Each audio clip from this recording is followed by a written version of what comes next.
IT job కోసం చూస్తున్నారా? ఐటీలో కెరియర్ బిల్డ్ చూసుకోవాలనుకుంటున్నారా? అయితే సమాధానం కోడింగ్ ట్యూటర్. నల్గొండ జిల్లా హుజూరాబాద్ కి చెందినటువంటి వెంకటేష్, పూర్ణిమ వీళ్ళు ఇద్దరు కూడా ప్రేమ వివాహం చేసుకున్నారు. కొన్నేళ్ల క్రితం ప్రేమ వివాహం జరిగిన తర్వాత సాఫీగానే సాగింది వీళ్ళ కుటుంబ జీవితం అంతా కూడా. వీళ్ళిద్దరికి ఇద్దరు పిల్లలు కూడా ఉన్నారు, ఒక కొడుకు అండ్ ఇంకో కూతురు. తరచుగా వెంకటేష్ తాగి వేధించడం స్టార్ట్ చేశాడు. అట్లాగే నల్లకుంటలో వీళ్ళు నివాసం ఉండేవాళ్ళు. మరి ఏం జరిగిందో ఏంటో తెలియదు కానీ మొన్న వాళ్ళ భార్య పూర్ణిమ ఎవరైతే ఉన్నారో ఆమెను దూషించడం, తిట్టడమే కాకుండా రాత్రి పూట పెట్రోల్ పోసి ఆమెని తగలబెట్టే ప్రయత్నం చేశాడు. పూర్తిగా కాలిన గాయాలతోనే ఆమెను హాస్పిటల్ కి తీసుకువెళ్లేసరికి ఆమె చనిపోయినట్టుగా కూడా చెప్తూ ఉన్నారు.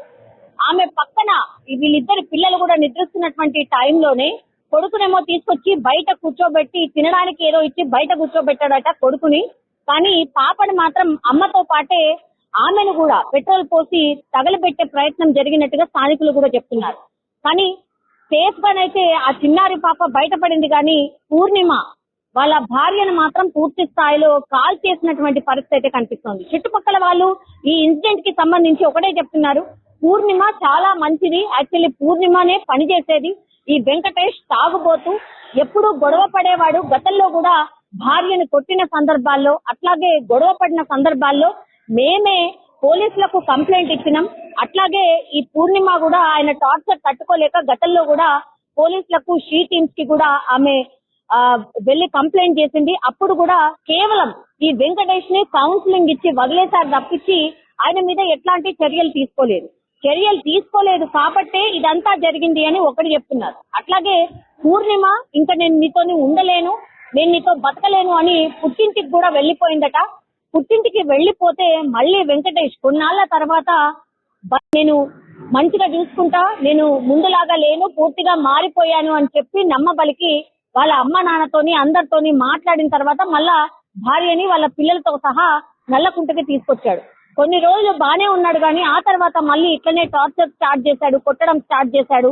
అట్లాగే ఆ అమ్మాయికి కూడా, అంటే పూర్ణిమకు కూడా పెద్దవాళ్ళు సర్ది చెప్పడం లేదు, బానే ఉంటాడని చెప్తున్నాడు కదా వెళ్ళు అని చెప్పడం, ఆమెకి ఇష్టం లేకపోయినా సరే బలవంతంగా అంటే ఈ అమ్మా నాన్నలు అనుకోండి లేకపోతే పెద్ద మనుషులు అనుకోండి పూర్ణిమని మళ్ళీ భర్త దగ్గరికి పంపించడమే ఇప్పుడు ఈ హత్యకు కారణం అనేటువంటిది స్థానికులు చెప్తున్నారు.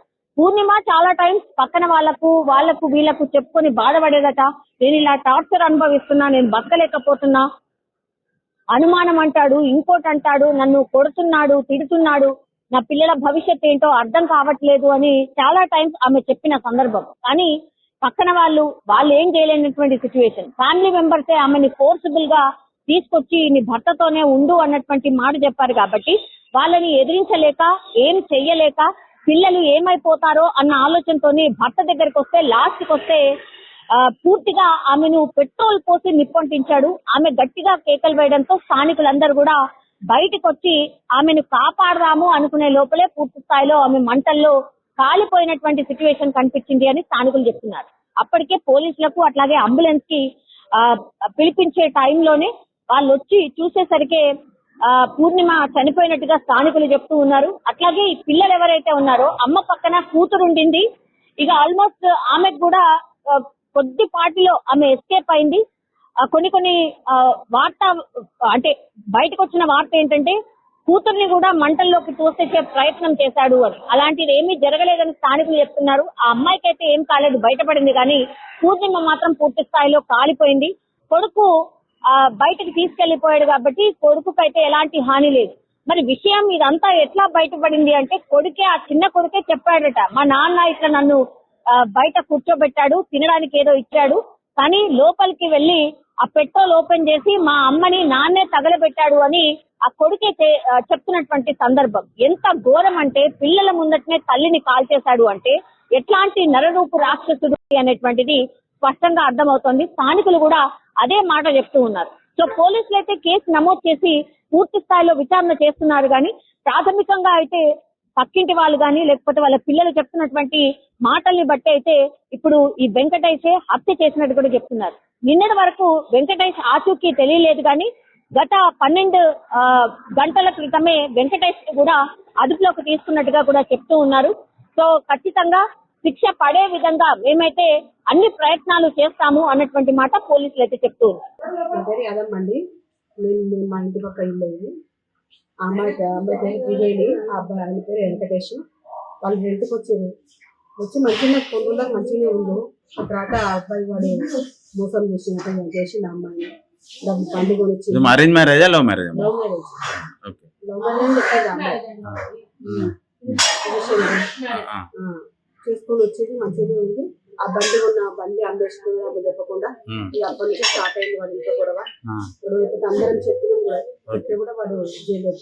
ఇక్కడ గొడవ పెట్టుకొని మాకు తీసుకుపోయి పోలీసులు పట్టిస్తే పోలీసులు వచ్చి ఇంటికి వచ్చి పోలీసులు తీసుకొని పోయారు.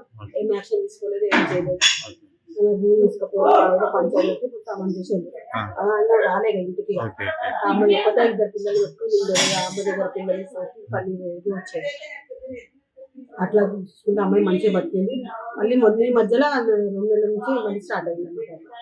వచ్చింది మీకు అప్పుడు కూడా పని ఏం చేయకపోతున్నాడు, వాడు ఏం పని చేయకపోతుండే. అయినా బండి ఎక్కిస్తుండే. వాడు ఏం పని చేస్తున్నాడో ఏమో తెలియదు. అమ్మాయి ఇస్తే పని చేస్తుందో ఏం తెలియదు. ఎవరికి ఏం తెలియదు. ఏం తెచ్చిస్తుందో తెలియదు.